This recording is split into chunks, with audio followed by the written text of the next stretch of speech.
الحمد لله نحمده ونستعينه ونستغفره ونؤمن به ونتوكل عليه ونعوذ بالله من شرور أنفسنا ومن سيئات أعمالنا من يهده الله فلا مضل له ومن يضلله فلا هادي له ونشهد أن لا إله إلا الله وحده لا شريك له ونشهد أن سيدنا ومولانا محمدا عبده ورسوله صلى الله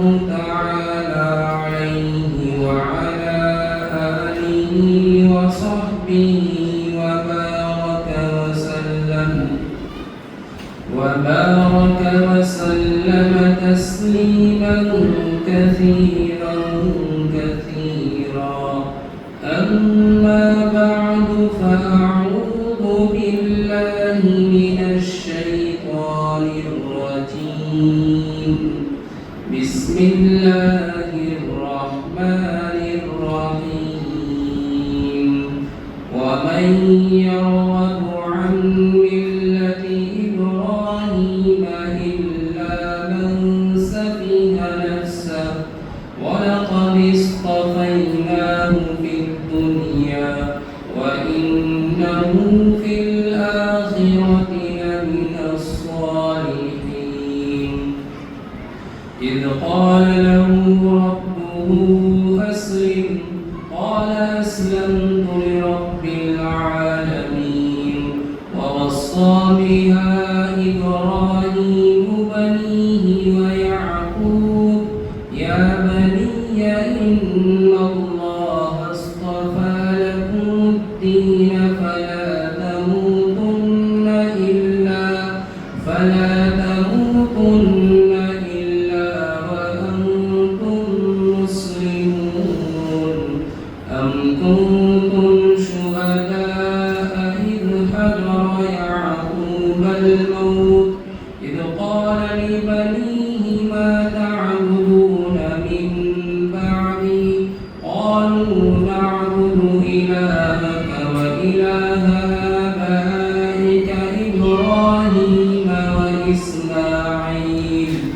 وإسماعيل وإسحاق إلها واحدا ونحن له مسلمون تلك أمة قد خلت لها ما كسبت ولكم ما كسبتم ولا تسألون عما كانوا يعملون وقالوا كونوا هودا أو نصارى تهتدوا قل بل ملة إبراهيم حنيفا وما كان من المشركين قولوا آمنا بالله وما أنزل إلينا وما أنزل إلى إبراهيم وإسماعيل وإسحاق ويعقوب والأسباط وما أوتي موسى وعيسى وما أوتي النبيون من ربهم لا نفرق بين أحد منهم ونحن له مسلمون فإن آمنوا بمثل ما آمنتم به فقد اهتدوا وإن تولوا فإنما هم في شقاق فسيكفيكهم الله وهو السميع العليم صبغة الله ومن أحسن من الله صبغة ونحن له عابدون قل أتحاجوننا في الله وهو ربنا وربكم ولنا أعمالنا ولكم أعمالكم ونحن له مخلصون أم تقولون إن إبراهيم وإسماعيل وإسحاق ويعقوب والأسباط كانوا هودا أو نصارى قل أأنتم أعلم أم الله ومن أظلم ممن كتم شهادة عنده من الله وما الله بغافل عما تعملون تلك أمة قد خلت لها ما كسبت ولكم ما كسبتم ولا تسألون عما كانوا يعملون صدق الله مولانا العلي العظيم وصدق رسوله النبي الكريم ونحن على ذلك من الشاهدين والشاكرين والحمد لله رب العالمين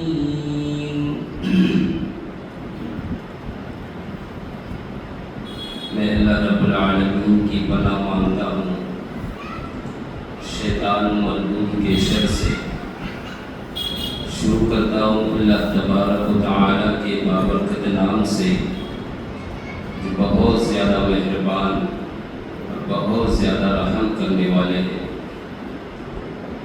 اور ملت ابراہیمی سے بے وقوف شخص ہی اعراض کرے گا حالانکہ ہم نے حضرت ابراہیم علیہ السلام کو دنیا میں برگزیدہ منتخب بندہ بنایا اور بے شک وہ آخرت میں بھی نیک لوگوں میں سے ہوں گے۔ اس وقت کو یاد کرو جب حضرت ابراہیم سے ان کے پروردگار نے کہا اسلم مکمل طور پر مطیع ہو جاؤ، حضرت ابراہیم علیہ السلام نے کہا کہ میں دنیا جہان کے رب العالمین کے سامنے مطیع اور فرمانبردار ہو گیا۔ اور جس وقت کے اسی بات کی حضرت ابراہیم علیہ السلام نے اور حضرت یعقوب علیہ السلام نے اپنے بیٹوں کو وصیت کی اور یہ کہا کہ اے میرے بیٹوں، بے شک اللہ تبارک و تعالی نے تمہارے لیے دین کو منتخب کر لیا، بس تمہاری موت اسلام کے علاوہ نہیں ہونی چاہیے۔ تم اس حال میں مرو کہ جب کہ تم مسلمان ہو۔ کیا تم اس وقت حاضر تھے جب حضرت یعقوب علیہ السلام کی موت واقع ہو رہی تھی اور اس وقت انہوں نے اپنی اولاد سے کہا کہ میرے بعد تم کس کی عبادت کرو گے؟ تو حضرت یعقوب کی اولاد نے کہا کہ ہم آپ کے اور آپ کے آبا و اجداد حضرت ابراہیم، حضرت اسماعیل اور حضرت اسحاق کے معبود جو کہ ایک معبود ہے اسی کی عبادت کریں گے اور ہم اسی کے اطاعت گزار اور فرمانبردار ہیں۔ یہ ایک جماعت تھی جو گزر گئی، ان کے لیے وہ کچھ ہے جو انہوں نے کیا اور تمہارے لیے تمہارے اعمال ہیں جو تم نے کیے، اور تم سے ان کے اعمال کے بارے میں ہرگز سوال نہیں کیا جائے گا۔ یہ لوگ کہتے ہیں کہ آپ یہودی ہو جاؤ یا نصرانی ہو جاؤ، راہیاب ہو جاؤ گے، ہدایت پاؤ گے۔ آپ فرما دیجیے نہیں، بلکہ ملت ابراہیمی یہ حقیقی راہ ہے، اور وہ یعنی حضرت ابراہیم علیہ السلام مشرکوں میں سے نہیں تھے۔ آپ کہہ دیجئے کہ ہم اللہ پر ایمان لے کر آئے اور اس کتاب پر بھی، ان باتوں پر بھی جو ہم پر نازل کی گئی اور ان تمام احکامات پر بھی جو حضرت ابراہیم اور حضرت اسماعیل اور حضرت اسحاق اور حضرت یعقوب اور ان کی اولاد پر نازل ہوئی، اور جو کچھ بھی نازل کیا گیا حضرت موسیٰ اور حضرت عیسیٰ اور ان کے علاوہ نبیوں پر ان کی جانب سے ہم اس پر بھی ایمان لے کر آئے۔ ہم ان میں سے کسی کے درمیان بھی تفریق نہیں کرتے اور ہم خالص اللہ ہی کی اطاعت کرتے ہیں۔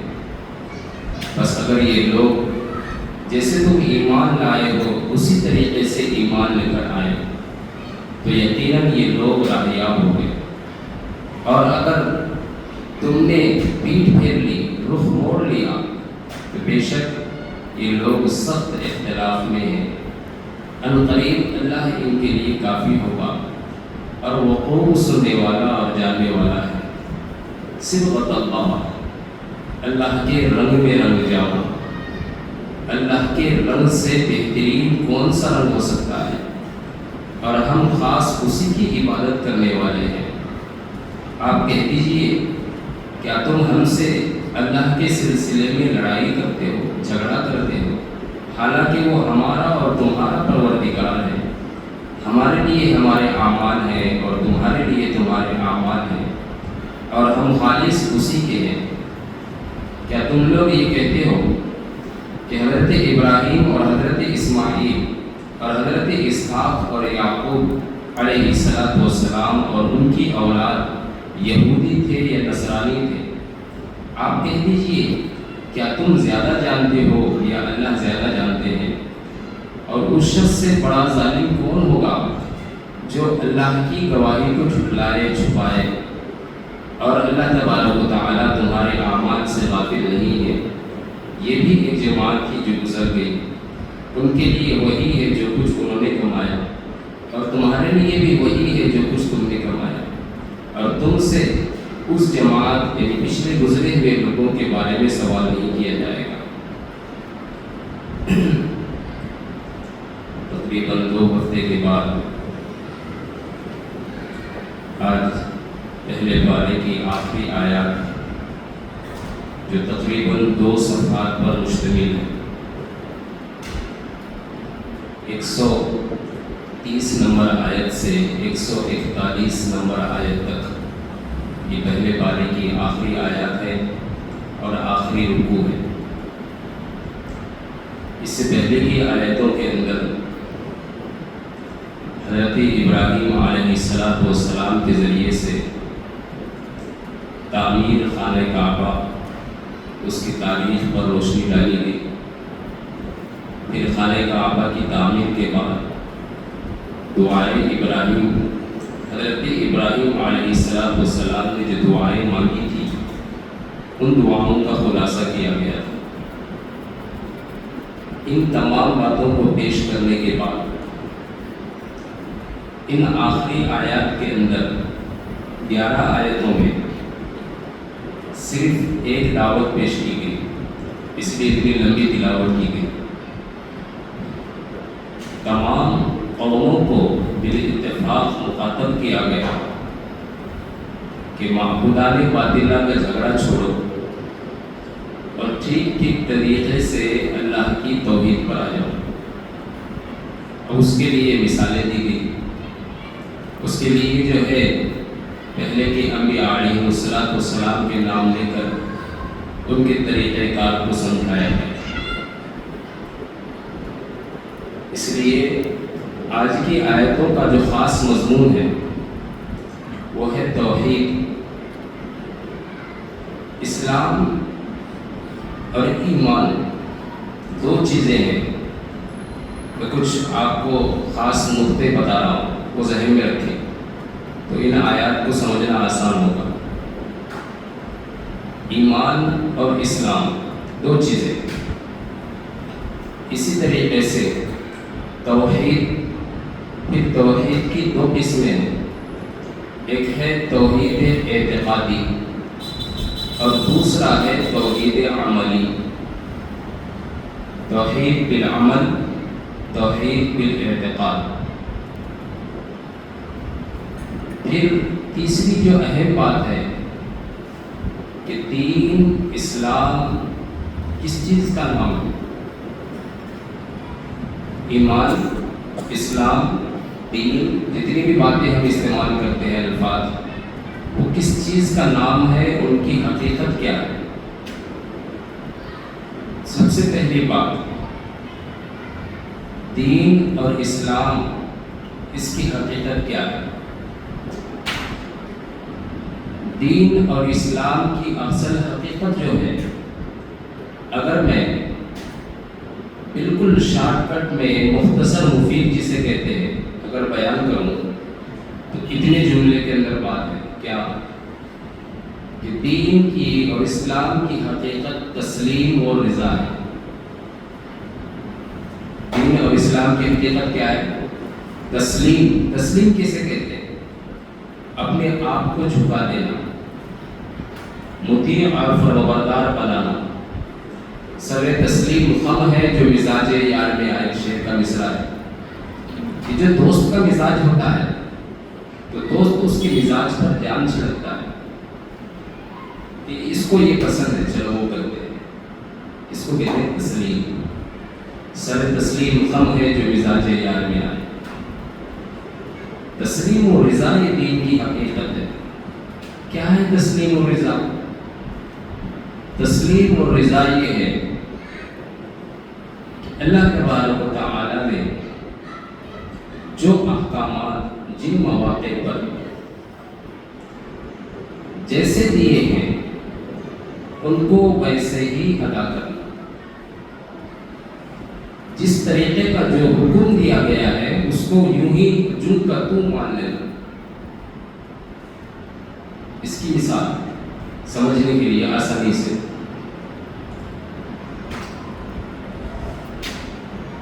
ان الصلاۃ کانت علی المؤمنین کتابا موقوتا، نماز مومنین پر وقت مقررہ پر فرض ہے۔ تو جو وقت نماز کا ہے اس نماز کے وقت کو چھوڑ کر اس کو اگر دوسرے وقت میں ادا کیے جائے تو وہ ادائے کامل نہیں ہے، ادائے ناقص ہے۔ ادا تو ہے لیکن ادائے کامل نہیں، جیسے اللہ چاہتے ہیں ویسے ادا نہیں۔ پھر اس نماز میں فرق ہے، انسان ساری زندگی ظہر کو ظہر کے وقت میں، عصر کو عصر کے وقت میں، مغرب کو مغرب کے وقت میں، عشاء کو عشاء کے وقت میں، فجر کو فجر کے وقت میں پڑھتا ہے، لیکن ساری زندگی 60-70 سال اسی طریقے سے عبادت کرتا ہے، نماز پڑھتا ہے۔ پھر جب حج فرض ہوتا ہے اور بندہ حج کے لیے جاتا ہے تو دو موقع پر اس کے نماز کی ترتیب الٹ جاتی ہے۔ مزدلفہ میں مغرب و عشاء پڑھے گا جمع بین الصلاتین، ظہر عصر پڑھے گا جمع بین الصلاتین، تقدیم کے ساتھ یہ ظہر کے وقت میں۔ حالانکہ قرآن کریم نے کیا کہا؟ ان الصلاۃ کانت علی المؤمنین کتابا موقوتا، تو نماز اس کے وقت مقررہ پر ہونی چاہیے۔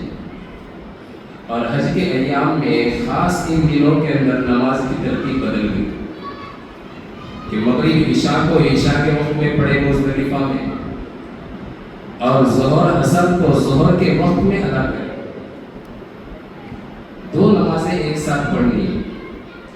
ساری زندگی میں نماز انسان اس طریقے سے کبھی نہیں پڑھتا، لیکن حج میں پڑھتا ہے۔ کیوں پڑھتا ہے؟ وہاں جا کر اعتراض نہیں کرے گا، نہیں کرے گا اعتراض۔ کیوں؟ اس لیے کہ یہ رب کا حکم ہے، یہی ہے تسلیم و رضا، کہ وہاں اسی طریقے پر نماز ادا ہو اور یہاں ان کے اوقات میں نماز ادا ہو۔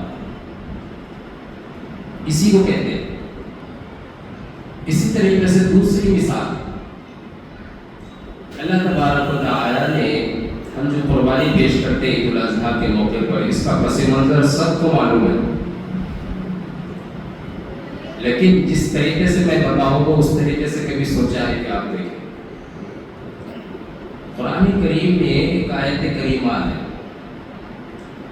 من قتل نفسا بغیر نفس او فساد فی الارض فکأنما قتل الناس جميعا،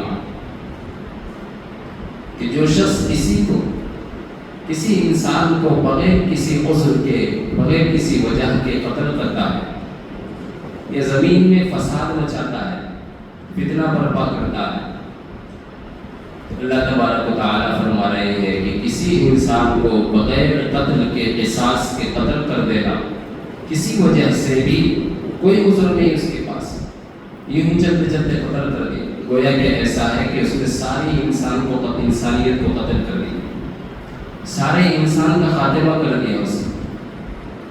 اس آیت کریمہ کو یہاں رکھیں۔ حضرت اسماعیل علیہ السلام بڑے ہوئے، اللہ نے حضرت اسماعیل علیہ السلام سے قربانی چاہی، حضرت ابراہیم کو خواب میں دکھلایا گیا، تو حضرت ابراہیم نے اس قربانی کا ذکر اپنے بیٹے سے کیا، یا بنیا انی ارا فی المنام انی اذبحک، میں دیکھ رہا ہوں کہ میں خواب کے اندر تمہیں ذبح کر رہا ہوں، فانظر، بتاؤ کیا کروں میں؟ تو وہ باپ بھی سعادت مند تھا اور بیٹا بھی سعادت مند، اور یہ وہی بیٹا جس کی اولاد میں اللہ کے رسول صلی اللہ علیہ وسلم کو آنا تھا، تو وہ بھی ایسے ہی جلیل القدر، انہوں نے کہا یا ابت فعل ما تؤمر، جیسا حکم دیا گیا ویسے کر گزرو۔ حضرت ابراہیم حضرت اسماعیل کو لے کر چلے گئے قربانی کے لیے۔ قرآن کریم کیا کہہ رہا ہے؟ یہ آیت کریمہ جو میں نے پہلے بتایا، اس کو یاد کرو، سنو، کیوں قتل کیا جا رہا ہے، ذبح کیوں کیا جا رہا ہے حضرت ابراہیم کو، حضرت اسماعیل کو، جبکہ قرآن تو یہ کہتا ہے من قتل نفسا بغیر نفس فکأنما قتل الناس جميعا۔ تو بات یہی ہے کہ اصل میں تسلیم و رضا یہ حکم ہے کہ کوئی کسی کو بغیر عذر کے قتل نہ کرے، کسی کی جان نہ دے، تکلیف نہ پہنچائے، لیکن جب حکم خداوندی آ جائے تو پھر بیٹے کی قربانی پیش کرنے سے بھی پیچھے نہ ہٹے، یہ ہے تسلیم و رضا۔ تو دین کا سارا خلاصہ یہ ہے کہ اپنے آپ کو مکمل طور پر انسان جو ہے اللہ کے حوالے کر دے۔ ایک بات ختم ہو گئی، اس کی مثالیں اور بھی ہیں دوسری بہت ساری۔ کیا رمضان المبارک کا مہینہ اب جیسے آ رہا ہے، پوری امت مسلمہ کے بالغ ہر فرد کے اوپر رمضان المبارک کے روزے رکھنا فرض ہے۔ اب ایک شخص بالغ بھی ہے، روزے اس کے اوپر فرض بھی ہیں، لیکن بیمار ہے یا سفر میں ہے، اللہ نے اس کو روزے کی رخصت دی ہے، اللہ نے اس کو روزے کی رخصت دی ہے، جبکہ رمضان اتنا عظیم مہینہ ہے کہ اس کے روزوں کی برکت کا یہ حال ہے کہ ساری زندگی اگر اس کے ایک روزے کی قضا کرنا چاہے تو بھی کر سکتے، لیکن بیمار کے لیے رخصت ہے۔ بیمار کے لیے رخصت پر استعمال کرنا، یعنی بیمار ہونے کے بعد روزہ نہ رکھنا افضل ہے، سفر میں ہے روزہ نہ رکھنا افضل ہے، اور اس کو بھی رمضان کے وہی فوائد ملیں گے، برکات ملیں گے جو ایک روزے دار کو ملتے ہیں۔ ایسی کئی مثالیں آپ کو دین کے اندر ملیں گی کہ عام معمولات سے الگ انسان کو دوسرے مراحل کے اندر احکام مختلف اس کو ملیں گے، کہ ایک مرحلے پر ایک حکم کا منشا الگ ہے اور دوسرے حکم کا منشا اور اس کا مفاد الگ ہے، لیکن انسان عمل کرتا ہے۔ کیوں؟ اس لیے کہ دین کی حقیقت یہی ہے، اسلام، اسلم تسلیم۔ یا ایھا الذین آمنوا ادخلوا فی السلم کافہ، پورے اسلام کے اندر داخل ہو جاؤ، مکمل مطیع فرمانبردار بن جاؤ۔ تو ایک بات یہ ختم ہو گئی۔ دوسری بات، جو آپ حضرات کے سامنے کہنی ہے وہ یہ ہے کہ توحید کا کیا مطلب ہے۔ توحید کے معنی ہے اکیلے۔ توحید کی دو قسمیں ہیں، توحید اعتقادی۔ توحید اعتقادی کیا ہے؟ توحید اعتقادی یہ ہے کہ اللہ کی ذات اور اس کی صفات میں کسی کو اللہ کا شریک نہ ٹھہرایا جائے۔ یہ اعتقاد انسان کے ذہن کے اندر، دل و ذہن کے اندر ہو کہ اللہ کی ذات جو ہے کسی کے، اس کے علاوہ کسی کی عبادت نہیں کی جائے گی،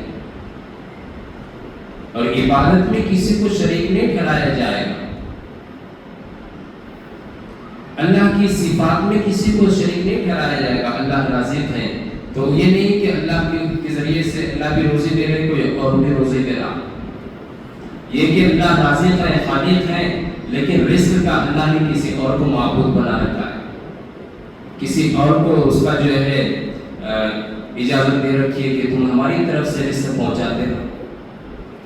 یہ ساری باتیں توحید کے منافی ہیں۔ تو یہ اعتقاد ہونا، اور یہ توحید اعتقادی اتنی اہم ہے کہ بسا اوقات انسان عمل سے محروم رہتا ہے، لیکن توحید اعتقادی کی بنیاد پر جنت کے طرف چلا جاتا ہے۔ اس لیے کہ توحید جس کلمے کا اقرار بندہ کرتا ہے، لا الہ الا اللہ محمد رسول اللہ، یہ جو کلمہ ہے، یہ جو اقرار ہے، یہ اتنا عظیم کلمہ ہے کہ اس کلمے کے اقرار سے انسان جہنم کے 7 طبقات سے نکل کر جنت الفردوس کے اعلیٰ مقام پر پہنچتا ہے۔ اتنا بڑا عظیم کلمہ ہے۔ دیکھو اس کی مثال، اللہ کے رسول صلی اللہ علیہ وسلم نے غزوہ خیبر میں یہود کے خلاف محاذ آرائی کی، اور یہود سے اس لیے لڑے کہ اسلام کے خلاف اتنے منصوبے اور سازشیں کی ہیں انہوں نے، دعوت دینے کے باوجود بھی، یہاں تک کہ اللہ کے رسول صلی اللہ علیہ وسلم کی جان اقدس بھی ان لوگوں نے جو ہے لینا نہیں چھوڑا، مکمل اس کے ارادے اور منصوبے بنا لیے، بلکہ ایک دفعہ تو دیوار کے پاس بٹھایا بھی اور پتھر نیچے گرانے ہی والے تھے کہ جبرائیل امین آئے اور خبر دی اور آپ وہاں سے اٹھ کر چلے۔ تو ان کے ناپاک منصوبوں کی وجہ سے، اسلام کے خلاف بڑھتی ہوئی سازشوں کی وجہ سے ان کے اوپر جو ہے جنگ کے لیے اللہ کے رسول صلی اللہ علیہ وسلم پہنچے۔ خیبر میں بہت بڑا قلعہ تھا، یہود اس گمان میں تھے کہ یہ قلعہ جو ہے، اس قلعے کے ذریعے سے ہم اپنی جانوں کی حفاظت کر لیں گے، ہمارے پاس تو سال بھر تک چلنے کا خوراک کا انتظام ہے۔ اس لیے محاصرہ کرنے مسلمان آ گئے اور مسلمانوں کا محاصرہ چلتا رہا، یہود اللہ قلعے کے اندر بند گئے، چل رہا ہے محاصرہ۔ اتنے میں ایک چرواہا قلعے کے پاس سے گزرا۔ امام بیہقی رحمۃ اللہ علیہ نے اس کا نام اسود راعی لکھا ہے۔ اسود بہت زیادہ کالے شخص کو کہتے ہیں، یہ بالکل سیاہ فام تھا، بہت زیادہ حبشی کالا کلر تھا، اور راعی چرواہے کو کہتے ہیں، بکریاں چرانے والا۔ تو یہ چرواہا اپنی بکریوں کو ہکاتا ہوا جو ہے مسلمانوں کے لشکر کے پاس آیا، اور یہ سوچ رہا تھا کہ یہود کے قلعے پر حملہ کرنے کے لیے مسلمان اتنی مشقت کے ساتھ فاصلہ طے کر کے اور 10-15 دن سے جو ہے تکلیفوں میں یہاں پر کھڑے ہوئے ہیں، آخر ان سے عداوت کس بات کی؟ یہ یہود پر حملہ کیوں کرنا چاہتے ہیں؟ کیوں لڑائی ان سے بولنی ہے؟ اور یہود نے ان کی ایسی کون سی بات جو ہے ٹھکرا دی ہے جس کی بنیاد پر یہ اپنی دشمنی کر بیٹھے؟ یہ سوچتا آ رہا تھا، تو اس نے سوچا کہ کیوں نہ مسلمانوں میں سے ہی کسی سے یہ بات پوچھ لیجیے بھائی کہ آخر یہاں آنے کی وجہ کیا ہے؟ تو یہ سوچتا مسلمانوں کے لشکر کے قریب آیا اور ایک صحابی رسول سے ملے اور اس نے کہا، اسود راعی نے اس صحابی رسول سے کہ اچھا یہ بتاؤ تم یہاں پر یہود کو کس بات کی سزا دینے کے لیے آئے ہو اور تمہارا ان کا کیا معاملہ ہے، کس بنیاد پر تمہاری ان کی دشمنی ہے؟ تو صحابی رسول نے کہا کہ تمہاری ساری باتوں کا جواب، اعتراضات کا جواب ہمارے لشکر کے سالار اعظم دیں گے، جاؤ تم ان کے پاس۔ اب یہ سوچ رہا کہ میں ایک چرواہا، دنیا کے بادشاہوں کا معمول یہ ہے کہ کوئی چرواہا کیا کہ ان کے دربار کا بھی جو ہے بادشاہ کے پاس سے گزر نہیں ہوتا، وہ پھٹکنے ہی نہیں دیتے۔ فرما رواؤں اور مملکت سربراہان مملکت کا یہ رویہ رہتا ہے کہ ان کے پاس خاص لوگ ہی پہنچ سکتے ہیں، ہر کوئی عام نہیں پہنچ سکتا۔ عام کے لیے اجازت ہے کہ وہ عام ہی کھاتے رہے، بس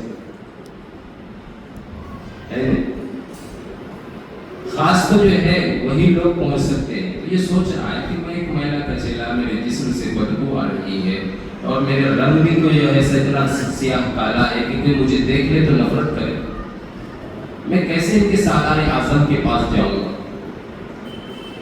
کیا ان کے پاس پہنچنا آسان ہے؟ اس نے پوچھ لیا صحابی رسول سے، کیا میں وہاں پہنچ سکتا ہوں، میں وہاں جا سکتا ہوں، اتنا آسان ہے جانا؟ صحابی رسول نے کہا کہ وہ تو جن کے پاس تمہیں بھیجا جا رہا ہے نا، جو سالار اعظم ہے، وہ تو انیس الغرباء ہے، یتیموں کے، مفلسوں کے، فقیروں کے، غمگساروں کے مددگار ہے، معین ہے۔ انیس الغرباء یتیموں کے ہمدرد ہے، وہ تو ان کے یہاں کوئی نہیں ہے۔ یہاں وہ صف بندی جو ہے دنیا کے بادشاہوں میں چلتی ہے، یہاں تو صرف ایک ہی صف میں محمود و ایاز کھڑے ہوتے ہیں۔ اچھا ٹھیک ہے، تو لے چلو۔ صحابی رسول نے رہنمائی کی اور وہ اسود راعی جو ہے اللہ کے رسول کے خیمے کے پاس پہنچا اور اللہ کے رسول صلی اللہ علیہ وسلم سے پوچھا کہ میرے ذہن میں اس وقت کئی سوالات ہیں، کیا آپ مجھے اس کا ٹھیک ٹھیک جواب دیں گے؟ اور مجھے آپ ہی کے پاس بھیجا گیا ہے کہ تسلی کے ساتھ جواب یہی ملے۔ اللہ کے رسول نے کہا کہ ہاں پوچھو، کیا پوچھنا چاہتے ہیں؟ پہلی بات اس نے سوال کیا کہ تمہارا اور یہودیوں کی عداوت کس وجہ سے ہے؟ کیوں ان کے اوپر آپ جو ہے حملہ کرنا چاہتے ہیں؟ اللہ کے رسول صلی اللہ علیہ وسلم نے کہا کہ ان پر جو حملہ کیا گیا ہے اور یہاں جو ہم آئے ہیں مشقتیں جھیل کر، وہ ہے عقیدہ توحید کے لیے۔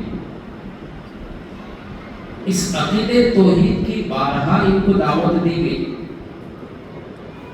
اور یہ لوگ پہلے اس عقیدے پر قائم بھی تھے، لیکن اب جو ہے اللہ اور اس کے رسول کی نافرمانی پر اتر آئے ہیں، لہذا ان کے اوپر جو ہے لڑائی کر کے ان کو اسلام کی طرف لایا جائے گا، یہ بغاوت کے جرم میں شہر بدر کر دیا جائے گا۔ اچھا تو پھر یہ عقیدہ توحید کیا ہے بتائیے تو صحیح۔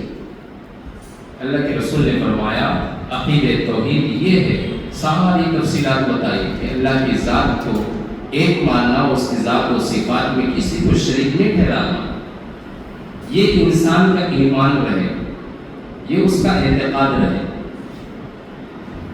پھر اس عقیدے کے بعد یہ تو ساری چیزیں ہیں کہ اللہ کی ذات کو مانا جائے، دوسرا کسی کو شریک نہ ٹھہرایا جائے۔ پھر اللہ کے رسول نے اسے توحید عملی سمجھائی، اور توحید عملی کیا ہے کہ جس توحید اعتقادی کا تم نے اقرار کیا ہے، ہمیشہ ان عقائد کا استحضار انسان کے ذہن میں ہمیشہ رہنا چاہیے۔ بیماری آ گئی تو بس کہ نفع و نقصان پہنچانے والی ذات اللہ کی ہے، بارش نہیں ہو رہی یہ سب اللہ کی طرف سے کثرت سے ہو رہی ہے، اللہ کی طرف سے خوشی حاصل ہو گئی اللہ کی طرف سے، غم آ گیا اللہ کی جانب سے۔ یہ ہے توحید عملی۔ اس نے کہا اچھا یہ بات ہے، تو آپ یہ بتائیں کہ اگر میں اس بات کا اقرار کر لوں یعنی توحید کا، تو پھر میرے ساتھ کیا معاملہ کیا جائے گا؟ تو اللہ کے رسول صلی اللہ علیہ وسلم نے فرمایا کہ جو حقوق مسلمانوں کو حاصل ہیں وہ حقوق تمہیں بھی ملیں گے، تمہیں سینے سے لگایا جائے گا۔ تو اس نے کہا رکیے ایک منٹ، سینے سے لگائیں؟ یہ میری حالت دیکھی ہے آپ نے، کتنے میلے کچیلے بکریوں کے پیشاب میں رہتا ہوں پڑا ہوا، میرے جسم سے گندی بدبو آتی ہے، اور میرا چہرہ دیکھو کتنا کالا ہے، کون مجھے سینے سے لگائے گا؟ آپ سچ کہہ رہے ہیں سینے سے لگائیں گے؟ اللہ کے رسول نے کہا کہ نہیں، ہاں کیوں نہیں سینے سے لگائیں گے، بالکل سینے سے لگائیں گے۔ رہی بات تمہارے چہرے کے کلر کی، تو ہو سکتا ہے دنیا کی کوئی دوا آپ کے اس سیاہی کو تبدیل نہ کر سکے، لیکن جب تم اللہ کے یہاں پہنچو گے اللہ تبارک و تعالیٰ تمہارے اس سیاہ چہرے کو نور سے منور فرمائے۔ دنیا میں ہر چیز کی دوا نہ ہو، لیکن اللہ کے یہاں بڑے خوبصورت منور بن کے نکلو گے، نور کی روشنی چہرے سے ٹوٹے گی۔ اچھا نہیں سر، ٹھیک ہے، پھر میں اقرار کرتا ہوں کہ میں ایمان لے کر آیا اللہ پر اور اس کے رسول پر۔ اب یہ بتائیے جب میں ایمان لا ہی چکا ہوں تو میرے ذمہ کیا کیا باتیں فرض ہیں؟ اللہ کے رسول نے اسے بتایا کہ اس وقت نہ تو کوئی نماز کا وقت ہے کہ میں تمہیں نماز کے فرائض بتاؤں یا نماز پڑھنے کا حکم دوں، اور یہ موسم حج بھی نہیں کہ حج کے ارکان بتلاؤں، رمضان کا مہینہ بھی نہیں ہے کہ روزے کے فرائض بتلاؤں۔ اسی طریقے سے تم ایک چرواہے ہو، تم مالدار نہیں ہو کہ تم سے زکوٰۃ لی جا سکے۔ تو پھر اسود رائی نے کہا تو پھر میں کیا کروں؟ اللہ کے رسول صلی اللہ علیہ وسلم فرمایا مسلمان اس وقت ایک اہم مقصد کے لیے آئے ہیں، آپ اس مقصد کے اندر شامل ہو جاؤ، اور جو ہے مسلمان جن سے لڑ رہے ہیں ان سے تم بھی لڑو۔ تو اس نے کہا لڑنے سے کیا ہوگا؟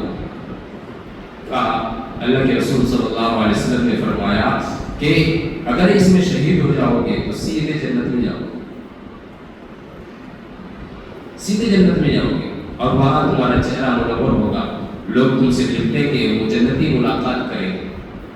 اس نے کہا اچھا ٹھیک ہے۔ پھر اس نے جو اپنی ساتھ میں بکریاں لائی تھی ان بکریوں کو ہٹا دیا، چھوڑ دیا، اور سیدھا جو ہے میدان جنگ میں کود پڑا، اور مسلمانوں کے ساتھ مل کر جنگ خیبر کے اندر شریک رہا۔ جب جنگ خیبر جو ہے ختم ہو گئی اور مسلمانوں کو فتح نصیب ہوئی، اللہ کے رسول نے شہداء کی لاشوں کا معائنہ کیا تو اس میں ایک لاش اسود رائی کی بھی تھی، ایک لاش اسود رائی کی بھی تھی۔ اس کی اللہ کے رسول صلی اللہ علیہ وسلم نے جب اسے دیکھا تو آپ کے چہرے مبارک پر آنسو کے قطرے نمودار ہوئے، اور آپ رونے لگے اور کہنے لگے یہ ہے وہ بندہ کہ جس نے نہ نماز پڑھی، نہ کوئی سجدہ کیا، نہ زکوٰۃ دی، نہ حج کیا، نہ کچھ کیا، اور سیدھا یہ جنت میں پہنچ گیا، اور اس کو میں جنت الفردوس کے اعلیٰ مقام پر دیکھ رہا ہوں، فرشتے اس کی ملاقات کر رہے ہیں، اور اس کا چہرہ جو سیاہ تھا بالکل منور سفید اور روشن ہو گیا، یہ جو چاہتا تھا وہ ہو گیا۔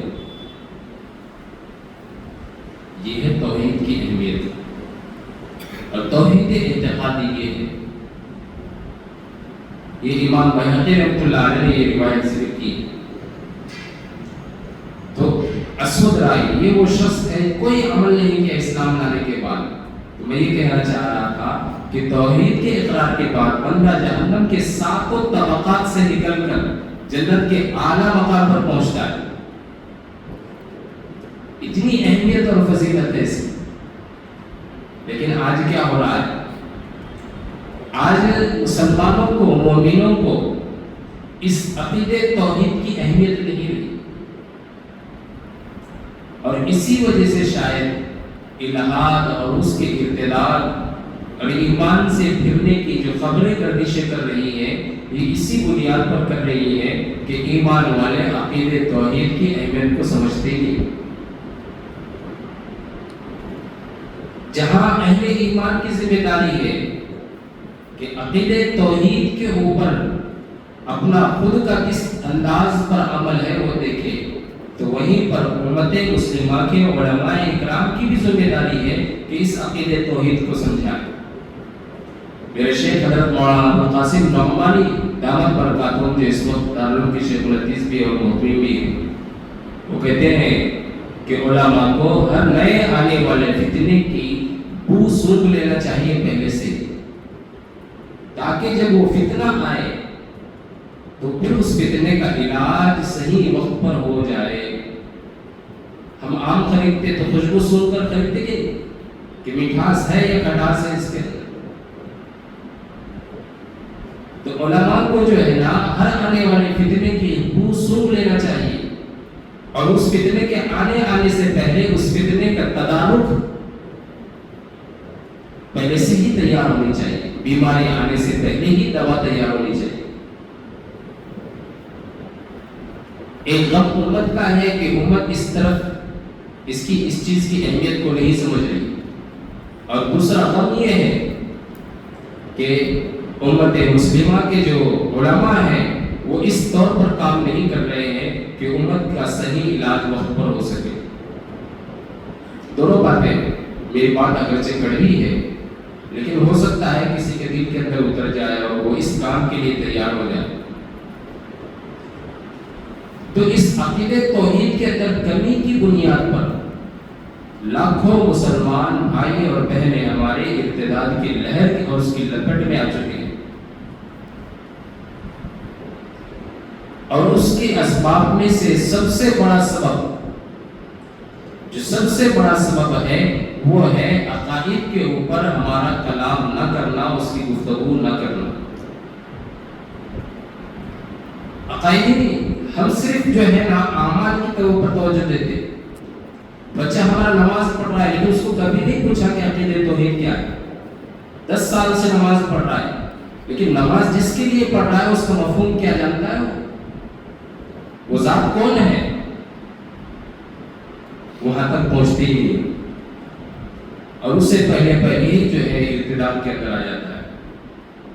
پھر ارتداد کئی اعتبار سے ہوتا ہے، حقیقتاً اسلام کو چھوڑ کر کوئی دوسرا مذہب اختیار کرے، یا یہ ہے کہ ظاہر مسلمان تو ہو لیکن اس کا ذہن، اس کا دل وہ جو ہے ارتداد کی طرف مائل ہو جائے۔ دو باتیں ہیں، اور اللہ کے رسول صلی اللہ علیہ وسلم کو دیکھیں کہ آپ نے اسود رائی کے اس قصے میں کیسے آپ نے عقیدہ توحید کو سمجھایا اس کہ وہ اسلام لاتے ہی میدان عمل میں کود پڑا اور بغیر صوم و صلاۃ کی جنت کے اندر چلا گیا۔ یہ وہ دور تھا، اور اسی دور پر جو ہے امت مسلمہ کو ناز تھا۔ چنانچہ ایک شاعر نے لکھا ہے، بہت زبردست لکھا ہے، جس دور پر نازا تھی دنیا اب ہم وہ زمانہ بھول گئے۔ جس دور پہ نازا تھی دنیا اب ہم وہ زمانہ بھول گئے، اوروں کو جگانا یاد رہا خود ہوش میں آنا بھول گئے۔ اذان تو اب بھی ہوتی ہے مسجد کی فضا میں اے انور، اذان تو اب بھی ہوتی ہے مسجد کی فضا میں اے انور، جس ضرب سے دل ہل جاتے تھے وہ ضرب لگانا بھول گئے۔ منہ دیکھ لیا آئینے میں پر داغ نہ دیکھا سینے میں، منہ دیکھ لیا آئینے میں پر داغ نہ دیکھا سینے میں، دل ایسا لگایا جینے میں مرنے کو مسلمان بھول گئے۔ ہم مرنا نہیں چاہتے، یہی ہے دنیا۔ میں آج ایک عجیب بات پڑھی ہے، جلال الدین رومی رحمۃ اللہ علیہ بہت بڑے اللہ والے ہیں، وہ لکھتے ہیں دنیا یہ سمجھتی ہے کہ اگر دنیا انسان کے ہاتھ سے چلی جائے تو فقیر ہو گیا، غریب ہو گیا۔ حالانکہ اللہ والے یہ سمجھتے ہیں کہ اگر دنیا دل سے رخصت ہو گئی تو اولیاء اللہ بن گئے، ولی بن گئے۔ اور آج ہم اسی دنیا کی فضا میں، دنیا کی چکر کے اندر ایمان کو رخصت کر بیٹھے۔ تو ارتداد کا سب سے بڑا اور اہم سبب جو ہے وہ عقیدہ توحید پر گفتگو نہیں کرنا، اس کی تعلیم کا نہ ہونا، اس کے بحث و مباحثوں کا نہ ہونا۔ دوسری سب سے بڑی وجہ جو ارتداد کی ہے وہ ہے ہماری مخلوط تعلیم۔ مخلوط تعلیم کا کیا مطلب؟ یہ ہمارے کالجز، یونیورسٹیاں جن کے اندر جو ہے مرد و عورتیں دونوں ملا کر کلاسوں کے اندر بیٹھ کر تعلیم حاصل کرتے ہیں، اس کو کہتے ہیں مخلوط تعلیم۔ در حقیقت اگر کسی درجے میں عقیدت توحید کم بھی ہونا تو یہ اسکول اور کالجز کی جو تعلیم اور یہاں کا جو ماحول ہے یہ ہمارے ایمان کی قتل گاہیں ہیں، مختل ہے، قتل گاہیں ہیں، سم قاتل، زہر قاتل ہے۔ پہلے مولانا علی میاں ندوی رحمۃ اللہ علیہ نے لکھا ہے کہ اگر انسان کے سامنے ساری دنیا بھی لا کر رکھ دی جائے، انہیں دی جائے، تو بھی ایک مسلمان کو اس کے اسلام کا سودا نہیں کرنا چاہیے۔ وہیں پر محمد علی جوہر رحمۃ اللہ علیہ نے لکھا ہے، جو مجاہد جنگ آزادی تھے، انہوں نے لکھا ہے کہ ایسا لگتا ہے کہ جس مقصد کے لیے تعلیم دی جا رہی ہے وہ مقصد فوت ہوتا ہوا نظر آ رہا ہے۔ اسکول اور کالجز کے اندر ہماری تعلیم کا یہ طریقہ ہے کہ بچے نوجوان کو جو ہے اس کے اندر اتنے بھٹکتے ہیں، اور وہیں پر ہماری نوجوان بچیاں جو ہیں وہ مستور نہیں رہتی بلکہ بے پردہ ہوتی ہیں۔ اس لیے مستورات کہا گیا۔ مستورات کیوں کہ مستور جو پوشیدہ ہو اس کو کہتے ہیں پوشیدہ۔ لیکن آج ہماری کالج اور یونیورسٹیوں کے اندر ہماری بچیاں مستور ہو کر تعلیم حاصل نہیں کرتی، جب محمد علی جوہر رحمۃ اللہ علیہ نے لکھا ہے کہ اگر ہماری بچیاں مستور ہو کر تعلیم حاصل کریں گی تو یہ تعلیم انہیں فائدہ دے گی، ورنہ یہ تعلیم انہیں نقصان دے گی۔ پھر بات آتی ہے نصاب تعلیم کے اوپر۔ وقت اور حالات کے بدلتے بدلتے ایسا سلیبس اور نصاب بنایا گیا ہے، چاہتے نہ چاہتے ہوئے بھی ہمارے بچے جو ہے اغیار کے ترانے، اغیار کی گیتیں اور ان کی نظمیں پڑھتے ہیں اور ان کے نعرے لگاتے ہیں۔ یہ اصول بنایا گیا۔ آج یہ فتنوں کا دور ہے، ایسے ایسے نئے نئے فتنے آ رہے ہیں کہ وہ حدیث یاد آتی ہے، مشکات میں اور بخاری میں بھی ہے۔ اللہ کے رسول صلی اللہ علیہ وسلم نے فرمایا کہ یصبح الرجل مؤمنا ویمسی کافرا، کہ ایک انسان صبح سو کر اٹھے گا تو اپنے ایمان کو ٹٹولے گا تو تازہ ملے گا اسے ایمان، اسے لگے گا کہ میں مومن ہوں۔ پھر سارا دن باہر گزرتا ہے، شام کو جب واپس لوٹتا ہے تو اس کے ایمان کا کہیں پتہ نہیں ہوتا، کفر کی حالت میں گھر کو لوٹتا ہے۔ یہ وہی دور ہے، یہی دور ہے۔ ہمارے بچے اسکول کے لیے جا رہے ہیں، ایسے جو ہے اعمال اسکول اور کالجز کے اندر کرائے جاتے ہیں۔ ابھی کی بات میں یہاں سے چرچ روڈ سے، یہ اپنی اسکول کالجز کا حال ہے تو اغیار کا کیا حال ہوگا سوچیے۔ معصوم چھوٹے چھوٹے بچے گانوں کے اوپر تھرک رہے ہیں، شرکیہ الفاظ کے گانے، ناچ رہے، ڈانس کر رہے ہیں۔ کل بھی دیکھا، آج بھی دیکھا، ابھی آتے ہوئے۔ یہ ہماری تعلیم نہیں ہے اور ہم اس پر فخر محسوس کر رہے ہیں، حکومتوں کو خوش کرنے میں لگے ہوئے۔ لیکن ان بچوں کے آئندہ چل کر ایمان کا کیا ہوگا؟ آپ بچپن سے ان کو ایسے الفاظ کے اوپر ہٹا رہے ہیں، نچا رہے ہیں، آئندہ چل کر یہ اپنی زبان سے الفاظ بولیں گے تو ان کا ایمان باقی رہے گا؟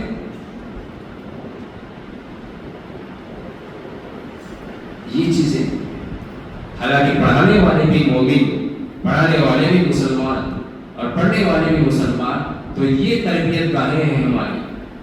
تو پھر اغیار کی تعلیم اور ان کے کالجز کا کیا حال ہوگا؟ وہ تو لیے بیٹھے ہوئے ہیں اپنی آستینوں میں خنجر۔ اس لیے آج کے دور میں چاہے کوئی کچھ کہے، لیکن میں یہ ضرور کہوں گا کہ آج کے دور میں اسلامک یونیورسٹیاں تو نہیں، لیکن جو کالجز اور یونیورسٹیاں ہیں ان کے اندر اپنے ایمان کو بچانا بڑا مشکل ہے، ناممکن ہے۔ اس لیے اسکول اور کالجز کی تعلیم اس زمانے میں دینا مجھے فضول لگتا ہے۔ میں اپنی بات کر رہا ہوں۔ آپ کو دنیا کے اعتبار سے اس کا رزلٹ چاہے نہ ملے چل جائے گا، لیکن اخروی اعتبار سے آپ کو بڑا پکا رزلٹ ملے گا اگر آپ ان اسکول اور کالجز کے اندر اپنے بچوں کو نہیں پڑھائیں گے. اور اگر پڑھائیں گے تو دو نقصان ہوں گے، ایک فائدہ ہوگا. سب سے بڑا نقصان ایمان کا ہوگا، دوسرا نقصان اولاد کے چلے جانے کا ہوگا. اور ایک فائدہ اولاد کو ہوگا، آپ کو نہیں ہوگا. کیا؟ دنیا مل جائے گی، دنیا مل جائے گی، بڑی پوسٹ مل جائے گی. آپ جیسے تیسے اپنی ساری زندگی غم کے اندر صبر کرتے ہوئے رہ لیں گے کہ اولاد چلی گئی، لیکن وہ اولاد، وہ جہنم کا کیا حال ہے آپ جانتے ہیں. وہاں کیسے گوارا کر لیں گے آپ؟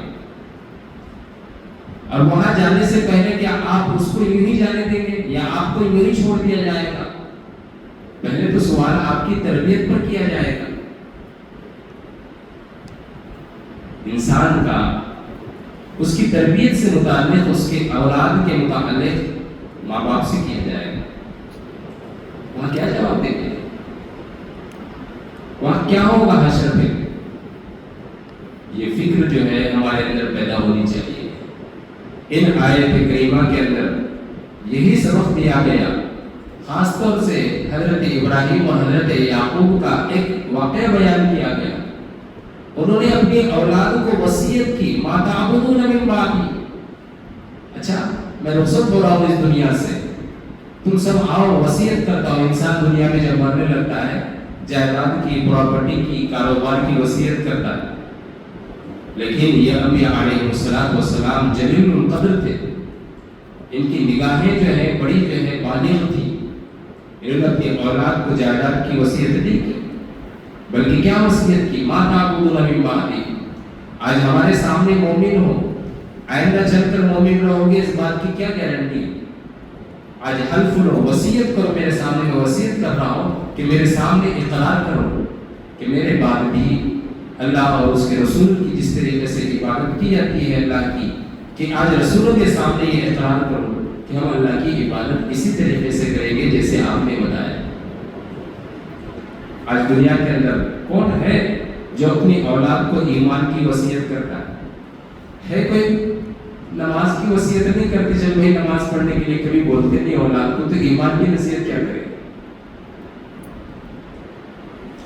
بخاری شریف کے اندر ایک روایت ہے، اللہ کے رسول صلی اللہ علیہ وسلم نے ارشاد فرمایا، ثلاث من کن فیہ وجد حلاوت الایمان. 3 عادتیں اور خصلتیں جس شخص کے اندر ہوں گی وہ ایمان کی حلاوت، اس کی لذت، اس کی مٹھاس پائے گا.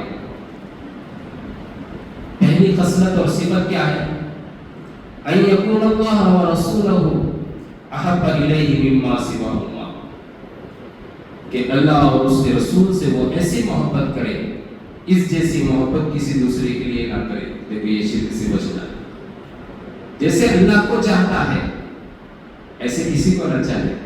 جیسے اللہ کی عبادت کرتا ہے ایسی عبادت کسی کی نہ کرے. جیسے اللہ کے سامنے سر جھکاتا ہے ایسے کسی کے سامنے سر نہ جھکائے. تو اللہ اور اس کے رسول کی خالص محبت اس کے دل کے اندر ہو، اس کے علاوہ کوئی تیسرا نہ ہو. دوسری صفت یہ بتائی گئی، وَأَن يُحِبَّ الْمَرْءَ لَا يُحِبُّهُ إِلَّا اللَّهُ. دنیا میں انسان رشتہ داروں سے محبت کرتا ہے، اولاد والدین سے محبت کرتی ہے، والدین اولاد سے محبت کرتے ہیں، دوست سے محبت کرتا ہے. لیکن جیسی محبت اللہ کی ہے ویسی محبت کسی کی نہ ہو، خالص اللہ کے لیے. یہ چیز ہے. اور اگر کسی سے عداوت بھی رکھتا ہے تو وہ اللہ کے لیے عداوت رکھتا ہے. تیسری خصلت اللہ کے رسول صلی اللہ علیہ وسلم نے فرمائی. یہ حدیث اسی تیسری خصلت کو بیان کرنے کے لیے میں نے آپ کے سامنے ذکر کی ہے. کیا ہے وہ؟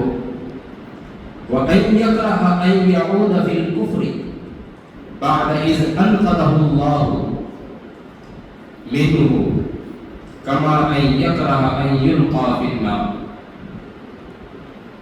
ایمان کی بدولت جیسے اللہ تبارک و تعالی نے انسان کو ہر برائی سے اور جہنم کی آگ سے بچایا، اور ایمان نے اس کو نجات دی ان سب چیزوں سے، تو اب نجات حاصل کرنے کے بعد، ایمان لانے کے بعد کفر کی طرف لوٹنا اس کو ایسے ناپسندیدہ ہو جیسے کوئی انسان آگ میں جانے کو ناپسند کرتا ہے۔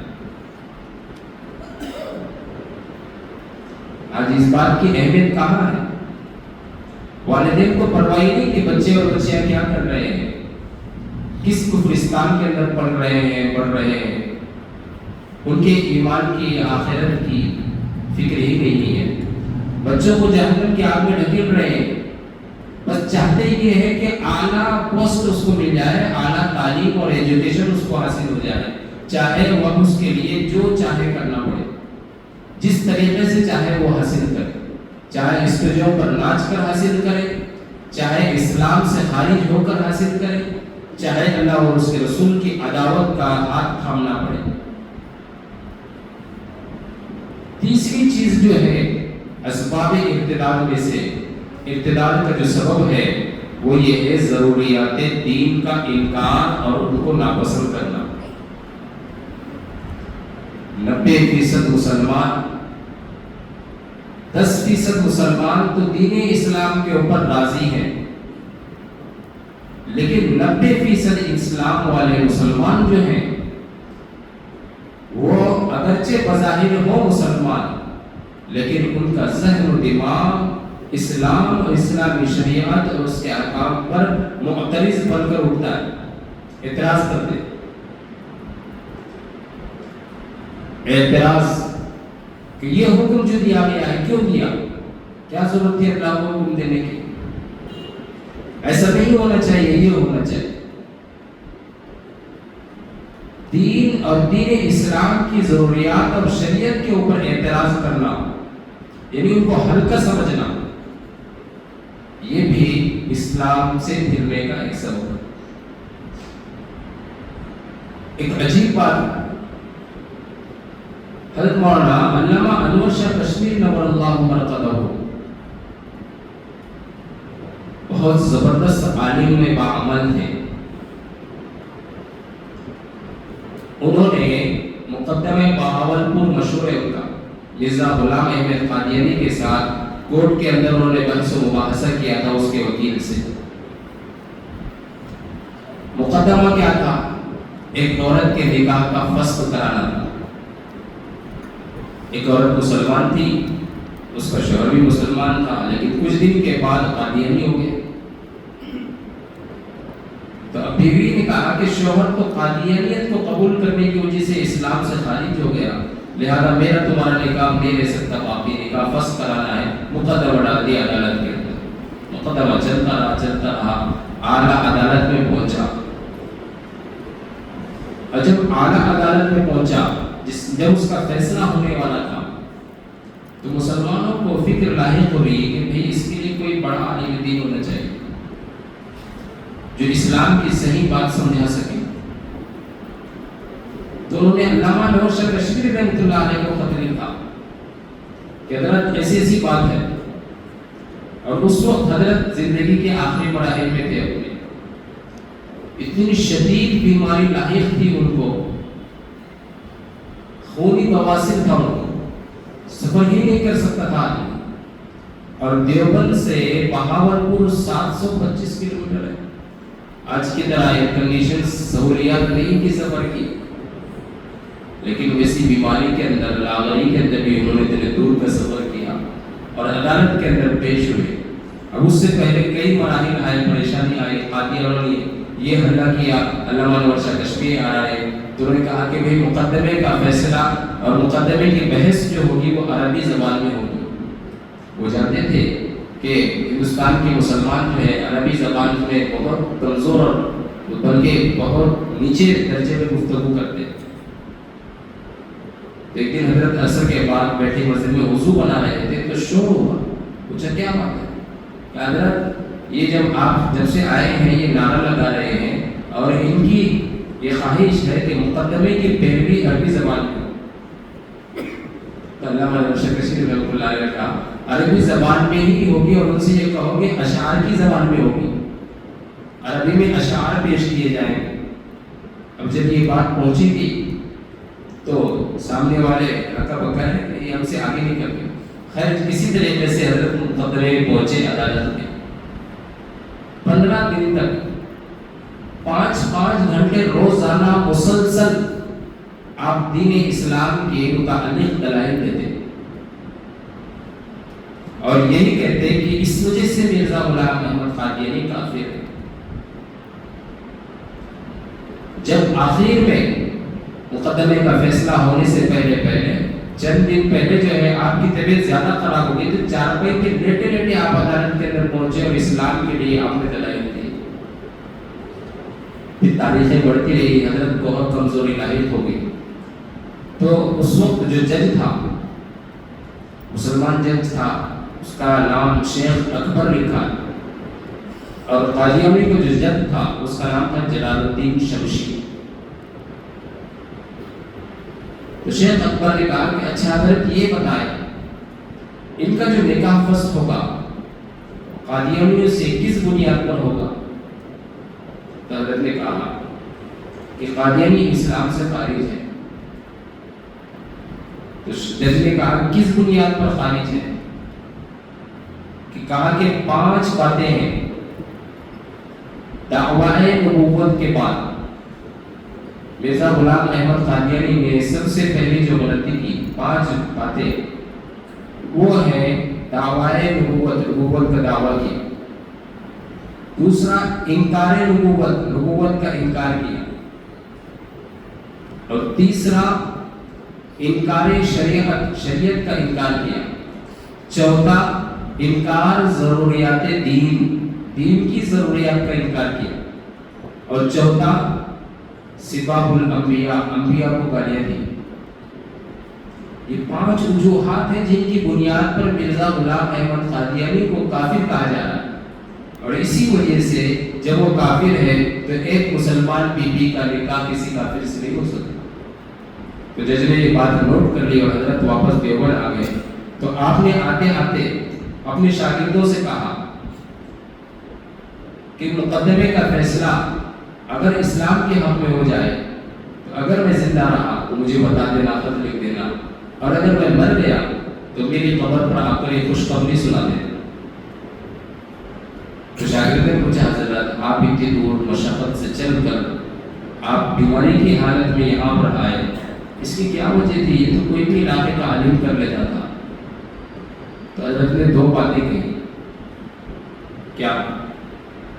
کہ زندگی کے سارے اعمال ہو سکتا ہے وہ مغفرت کا سبب نہ بنے، یہ عمل مغفرت کا سبب بن جائے، اس لیے کہ دین اور اللہ کے رسول کی محبت میں یہاں آیا۔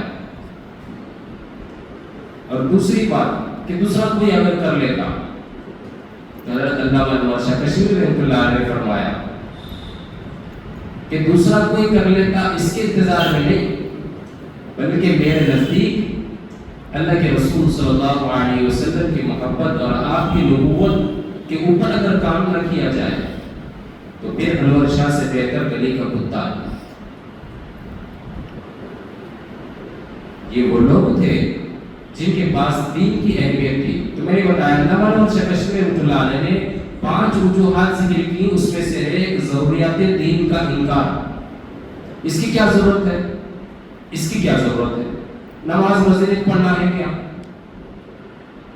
زکوٰۃ پیش کیوں؟ کیا ضرورت ہے غریبوں کو کھانا کھلانے کی؟ کیا ضرورت ہے یہ کرنے کی؟ ہر بات کے اندر اعتراض۔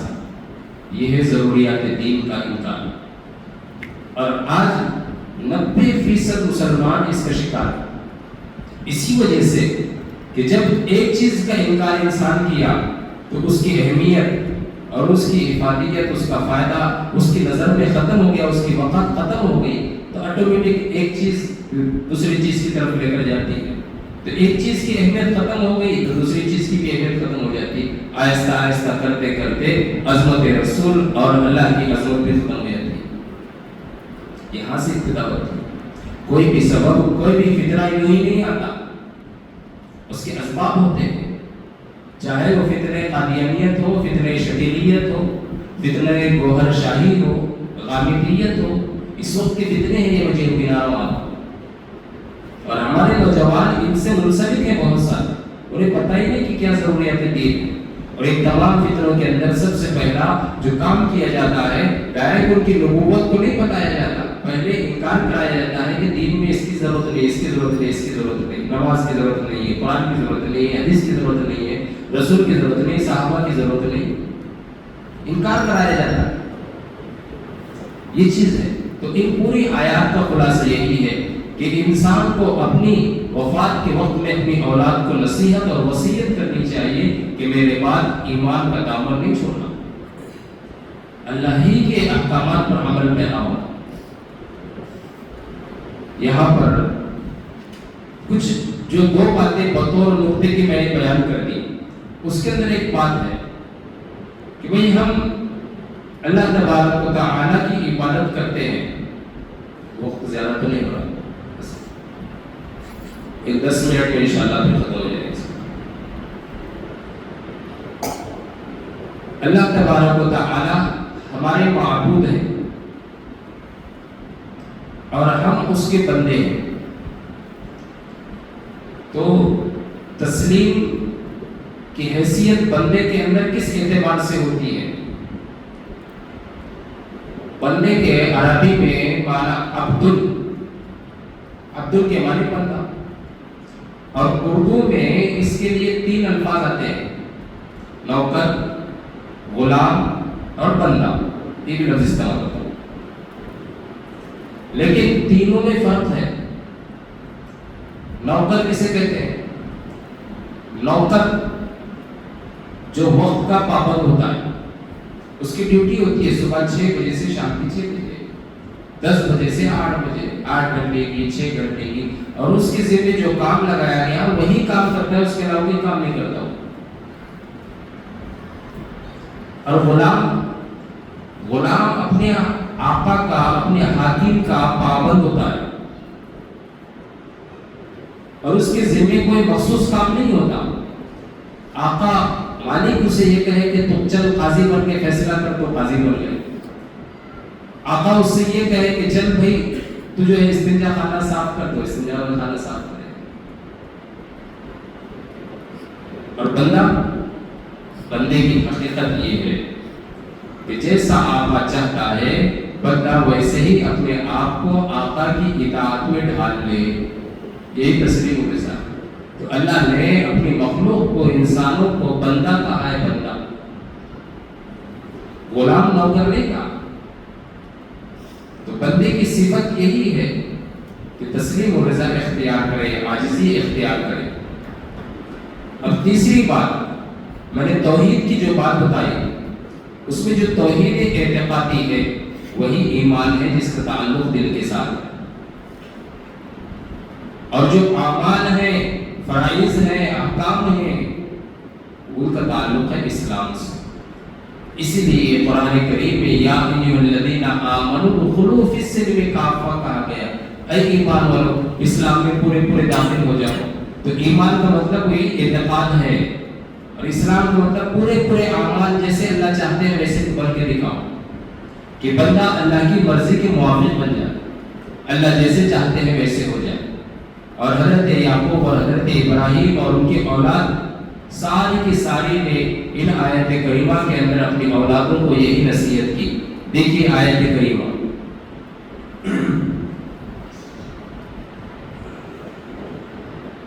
اذ قال له ربه اسلم قال اسلمت لرب العالمین۔ جب حضرت ابراہیم علیہ السلام سے اللہ نے فرمایا ابراہیم اسلم، اطاعت اختیار کرو۔ اب یہ اطاعت وہ تمام باتیں ہیں جن کی پچھلے باری میں تفسیر میں باتیں کہی گئی کہ کن کن موقع پر حضرت ابراہیم نے اطاعت اختیار کی۔ قال اسلمت لرب العالمین، سب سے بڑی اطاعت ان کی یہ تھی کہ انا بریء مما تشرکون، کہ جب ان کے خاندان والوں نے کہا ابراہیم کیا کر رہے ہیں، حضرت ابراہیم نے کہا کہ میں تمہارے شرک سے بری ہوں۔ سب سے بڑی اطاعت یہ، وصى بها ابراہیم بنیہ ویعقوب، اسی بات کی وصیت ابراہیم علیہ السلام نے اور حضرت یعقوب نے اپنی اولاد کو کی۔ حضرت ابراہیم اور حضرت یعقوب، اس آیت کریمہ سے معلوم ہوتا ہے کہ حضرت یعقوب حضرت ابراہیم ہی کی حیات میں دنیا میں آ چکے تھے۔ کتنا فاصلہ، حضرت ابراہیم کے پوتے تھے، حضرت اسحاق کے بیٹے، اور اس بات کی گواہی قرآن کریم میں بھی تھی۔ حضرت فبشرناہا باسحاق، ہم نے حضرت اسحاق کو خوشخبری دی، کس کی؟ حضرت یعقوب کی۔ تو اس لیے حضرت یعقوب بھی اس وقت موجود تھے۔ یا بنی ان اللہ اصطفیٰ لکم الدین، کیا نصیحت کی؟ پہلی نصیحت یہ ہے اللہ نے تمہارے لیے دین کو پسندیدہ کر لیا ہے، پسند کر لیا کہ تمہارا دین مرتے دم تک یہی رہے گا۔ فلا تموتن الا وانتم مسلمون، تو تمہیں صرف اسلام ہی کی حالت میں موت آنی چاہیے، تمہیں ہرگز موت نہ آئے مگر اسلام ہی کی حالت میں۔ تو مرنا ہے عام طور پر ایسے ہی ہوتا ہے کہ انسان جس زندگی گزارتا ہے موت اس کو اسی حالت کے اندر آتی ہے۔ کبھی کبھار ایسا ہوتا ہے کہ ساری زندگی انسان اچھے نیک اعمال کرتا ہے، لیکن جب موت اس کی جو ہے کفر کے اوپر ہونی ہوتی ہے تو آخر عمر میں آ کر ایسے افعال کرتا ہے کہ کفر کے اوپر موت ہو جاتی ہے۔ تو اس لیے فلا تموتن الا وانتم مسلمون، پہلی وصیت یہ تھی۔ پھر دوسری وصیت حضرت یعقوب نے کی اپنی اولاد کو، ام کنتم شہداء، عجیب انداز ہے قرآن کریم کا۔ یہ مشرکین عرب کو بتایا جا رہا ہے کیا تم اس وقت حاضر تھے جب حضرت یعقوب وصیت کر رہے تھے؟ یہ اصل میں اعتراض کا جواب دیا گیا کہ یہود و نصارہ اور مشرکین عرب یہ کہتے تھے کہ ہم ملت ابراہیمی کے فالوورز ہیں۔ یہود و نصارہ بھی کہتے تھے کہ حضرت ابراہیم یہودی ہیں، نصارہ کہتے تھے کہ نصرانی ہیں۔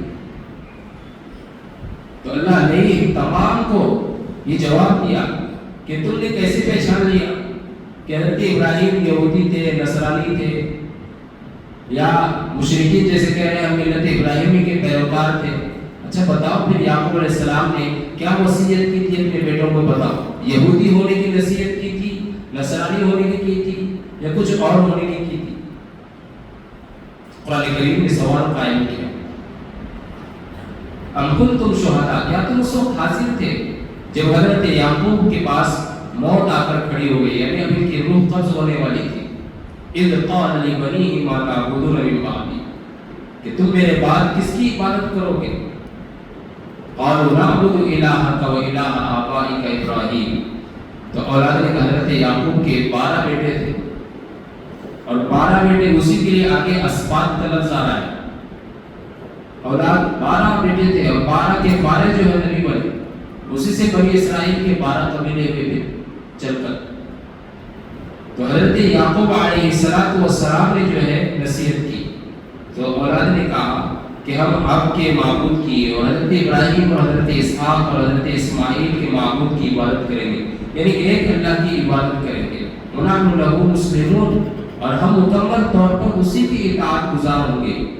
اللہ فرما رہے ہیں کہ دیکھو ان کو، اپنی اولاد کو انہوں نے کیا نصیحت کی، اور اولاد نے کیا جواب دیا، تِلْكَ أُمَّةٌ قَدْ خَلَتْ، ابھی یہ جماعت نہیں ہے، گزر گئی، یہ لوگ چلے گئے، لَهَا مَا كَسَبَتْ وَلَكُمْ مَا كَسَبْتُمْ، جو اعمال انہوں نے کیے وہ اپنے اعمال کی جزا و سزا کو ملے گی، تم جو اعمال کرو گے تمہیں تمہارے اعمال کی جزا و سزا ملے گی۔ تِلْكَ أُمَّةٌ قَدْ خَلَتْ لَهَا مَا كَسَبَتْ وَلَكُمْ مَا كَسَبْتُمْ، لیکن تم ان کے بارے میں کیوں پوچھ رہے ہو؟ کیا ان کے بارے میں پوچھنے سے تمہارے اعمال کے اندر کمی زیادتی ہوگی؟ وَلَا تُسْأَلُونَ عَمَّا كَانُوا يَعْمَلُونَ، کل قیامت میں ان کے بارے میں تم سے نہیں پوچھا جائے گا۔ اپنے اعمال کو دیکھو، وہ جو تھے چلے گئے وہ لوگ، اب کیا کرنا ہے وہ دیکھو، اب سوچو۔ اس لیے امت مسلمہ بھی ان حالات کے اندر یہاں ٹھہر کر فیصلہ کرے کہ ہمیں کیا کرنا ہے، جو ہو گیا سو ہو گیا، جو چلا گیا وہ ختم۔ اب آئندہ کیا مراحل طے ہونی چاہیے ہمارے اولاد کے لیے، ہمیں کیا کرنا ہے، ہمیں یہاں ٹھہر کر سوچنا ہے۔ پھر اسی طریقے کی جو ہے آگے کی اندر بھی ایک آیت آ رہی ہے، وَمَنْ أَحْسَنُ مِنَ اللَّهِ صِبْغًا، اللہ کا رنگ، اللہ کے رنگ میں رنگ جاؤ۔ نصرانی اپنے نوزائیدہ بچے جو پیدا ہوتے ہیں ان بچوں کو ایک رنگ کے پانی کے اندر ڈبو دیتے ہیں، اور اس پر کے رنگ کے پانی کے اندر ڈبونے سے ان کا عقیدہ یہ ہے کہ بچہ پاک ہو گیا۔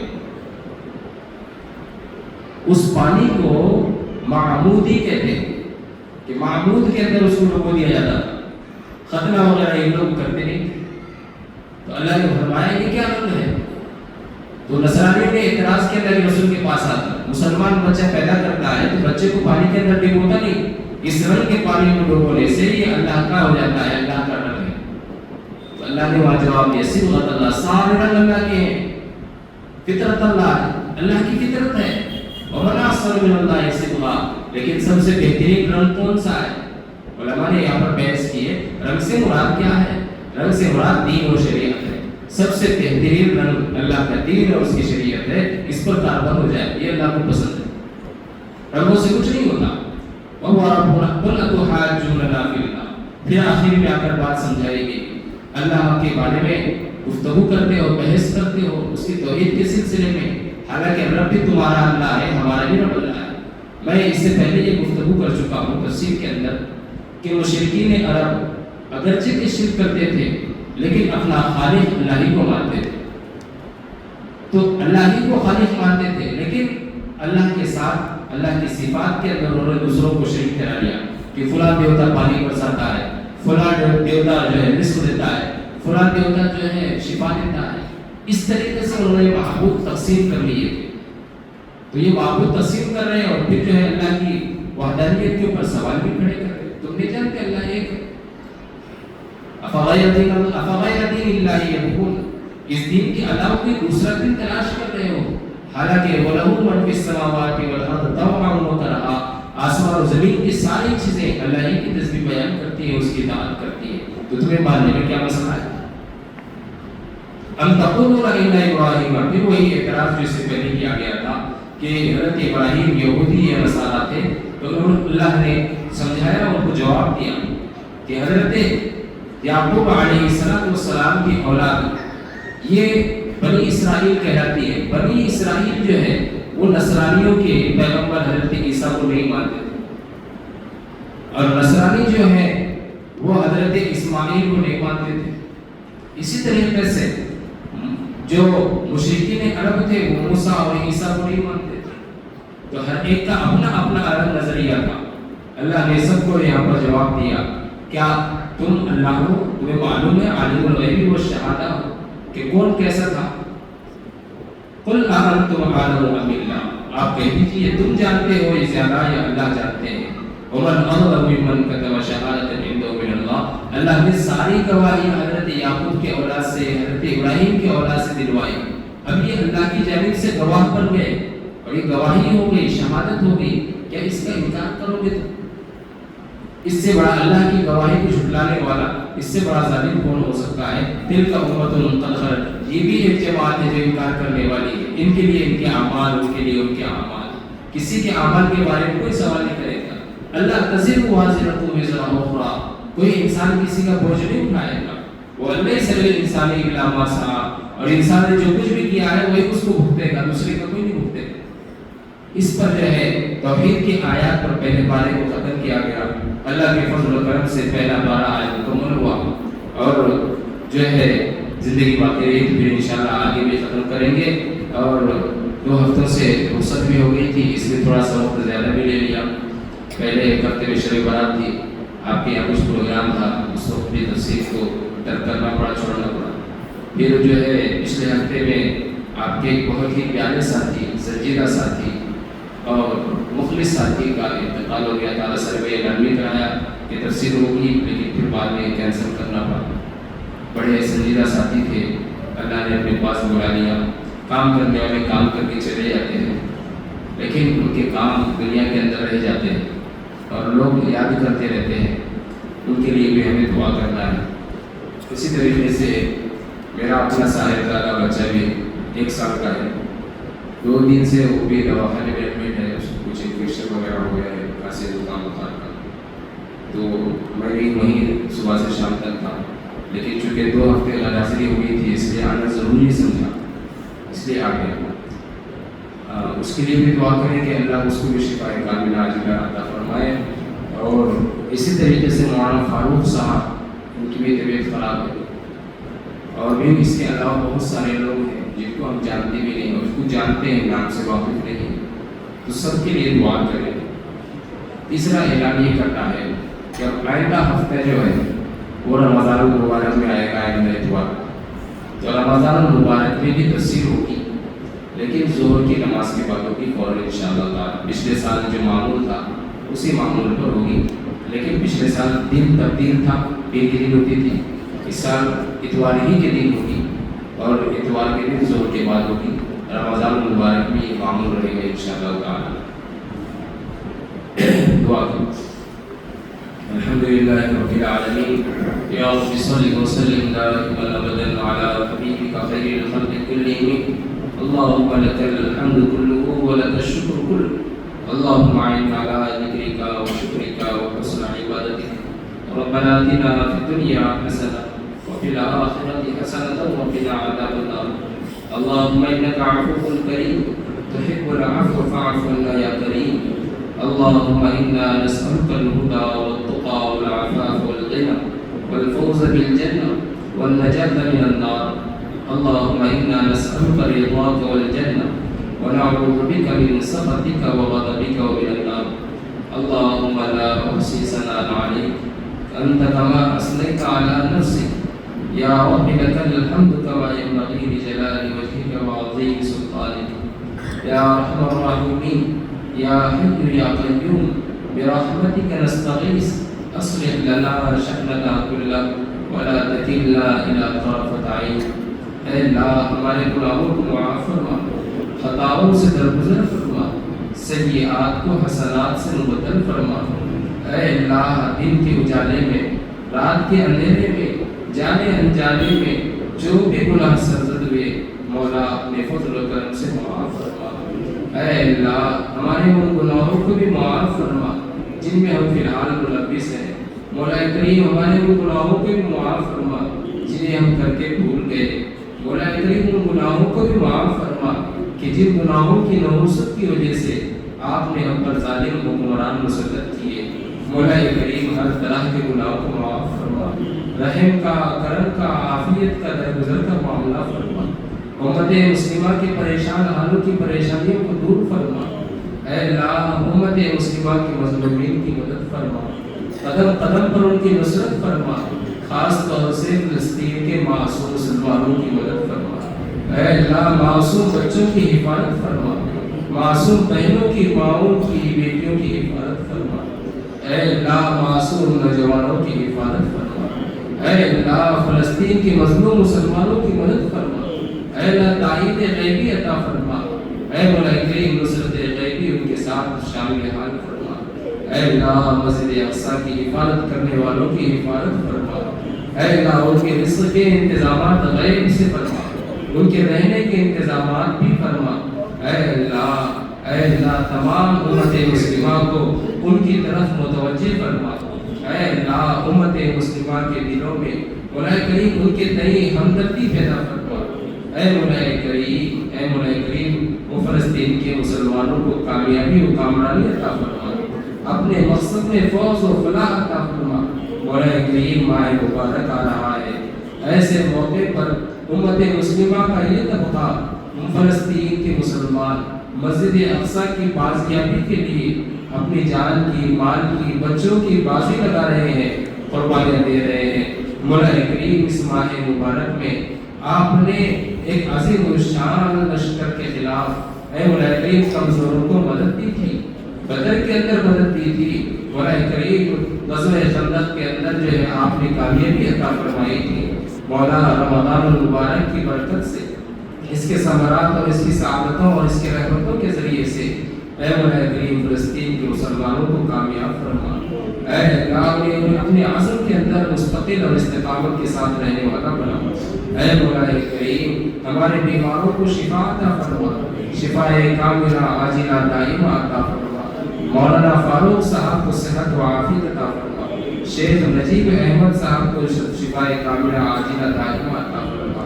اے مولا کریم ہمارے فرزند سعید الدین کو بھی مولا کریم معصوم بچہ ہے، مولا کریم معصومیت پر آپ کو بڑی حیا آتی ہے، مولا کریم صحت و عافیت عطا فرما، شفا و تندرستی عطا فرما، مولا کریم فضل و کرم فرما۔ اے مولا کریم ہم تمام کو ہر جان لیوا اور مہلک بیماریوں سے ہم سب کی حفاظت فرما، جان لیوا بیماریوں سے حفاظت فرما، ہم تمام کی تمام جسمانی اور روحانی بیماریوں سے حفاظت فرما۔ اے مولا کریم ہمارے مرحومین کی مغفرت فرما، کروڑ کروڑ جنت نصیب فرما، ہمارے بھائی حاجی پاشا کی مغفرت فرما۔ اے مولا کریم جو کچھ بھی نیک کام انہوں نے اپنی زندگی میں کیے، مولا کریم ان کے نیک اعمال، ان کی درجات کی بلندی کا انہیں سبب بنا۔ اے مولا کریم جنت الفردوس میں داخل فرما، مولا کریم ان کی قبروں کو نور سے منور فرما۔ مولا کریم ہر ایک کی مرحومین اور ہر ایک کے رشتہ دار میں جو لوگ بھی گزرتے سب کی مغفرت فرما۔ مولا کریم ہمارے لیے بھی ہماری موت کا آسان فرما، ایمان والی کلمے کی اوپر موت نصیب فرما۔ اے مولا کریم جب تک بھی آپ زندہ رکھے، اسلام اور اسلامی اصولوں پر اور اس سے محبت کرنے والا بنا کر زندہ رکھے، اور جب ہم سب کا خاتمہ ہو، ہماری اولاد کا، ہماری نسلوں کا، سب کا خاتمہ ایمان پر نصیب فرمائے۔ اپنے فضل سے، کرم سے ہمارے ایمان کی اور ہمارے اولادوں کی اور ہمارے نسلوں کی ایمان کی حفاظت فرما۔ اے اللہ ماہ مبارک کی آمد ہے، مولا کریم بس چند لمحات رہ گئے ہیں، مولا اس ماہ مبارک کی قدردانی کرنے کی توفیق عطا فرما۔ پچھلے ماہ مبارک میں جو بھی غفلتیں اور لغزشیں ہوئی، کوتاہیاں ہوئی، سستیاں ہوئی، مولا ان کو نہ دہرانے کی توفیق عطا فرما، اور مولا کریم ان غفلتوں اور کوتاہیوں کو دور کرنے کی توفیق عطا فرما۔ مولا کریم اس ماہ مبارک کی سعادتیں، اس کی برکتیں، اس کی رحمتیں اور اس کی نورانیاں ہم سب کے دلوں میں پیوست فرما۔ ایمان کی روشنی کے ذریعے سے ماہ مبارک گزارنے کی توفیق عطا فرما۔ اے اللہ ہمارے دل کو منور فرما، قرآن کریم کی تلاوتوں کے ذریعے سے قرآن کریم کی آیتوں کو سننے اور سنانے اور قرآن کریم کو سننے کی توفیق عطا فرما۔ ماہ مبارک کا خوب اہتمام کرنے کی توفیق عطا فرما، روزوں کو رکھنے کی توفیق عطا فرما، عبادتیں کرنے کی توفیق عطا فرما، تراویح پڑھنے کی توفیق عطا فرما، تراویح میں مکمل قرآن کریم کو سننے کی توفیق عطا فرما۔ اے مولا کریم یہ ماہ مبارک آپ سے تعلق کا ہے، مولا کریم اس کے اندر خوب تعلق مضبوط پیدا کرنے کی توفیق عطا فرما۔ اے اللہ امت مسلمہ کا تعلق جو ٹوٹ گیا ہے، مولا کریم اس ماہ مبارک کی برکت سے پھر سے جوڑنے کی توفیق عطا فرما۔ مولا کریم قرآن کریم کے علوم سے امت محمدیہ کو فائدہ پہنچانے اور فائدہ جو ہے حاصل کرنے کی توفیق عطا فرما۔ اے اللہ قرآن کریم کے برکت سے ہماری زندگیوں کے اندر جو پریشانیاں، بلائیں، مصیبتیں ہیں ان سب کو دور فرما۔ اس کی برکت سے مولا کریم ہماری تجارتوں کو فروغ عطا فرما، ہماری تجارتوں کے اندر کامیابی عطا فرما، ہماری رزق کے اندر برکت عطا فرما، ہماری اولادوں کو فرمبردار بنا، ہمارے والدین کی خدمت کرنے کی توفیق عطا فرما۔ اے مولا کریم جو کچھ بھی مانگا گیا ہے وہ بھی عطا فرما، جو مانگنے سے رہ گیا مولا ان سب سے اور ہمارے حق میں خیر اور مقدر ہو، مولا کریم اس کو بھی ہمارے لیے مولا کریم اپنے فضل و کرم سے عطا فرما۔ مدارس کی، مساجد کی، خانقاہوں کی، دین کے تمام مراکز اور شعبات کی حفاظت فرما، ان میں کام کرنے والے عملے کی حفاظت فرما۔ اے مولا کریم حرمین شریفین کی حفاظت فرما، وہاں کی حاضری ہم سب کا مقدر فرما۔ اے مولا کریم یہاں جو کچھ بھی لوگ بیٹھے ہوئے ہیں، ہر ایک کے دلوں کے اندر کچھ آرزویں، تمنائیں، ارادے ہیں، ضرورتیں ہیں، تقاضے ہیں، مولا ہر ایک کی دینی اور دنیاوی ضرورتوں کا تکفل اپنے خزانہ غیب سے، اپنے فضل و کرم سے فرما۔ مولا کریم نبی کریم صلی اللہ علیہ وسلم کے صدقہ طفیل ہماری دعاؤں کو قبول فرما۔ وصلی اللہ علی النبی الکریم برحمتک یا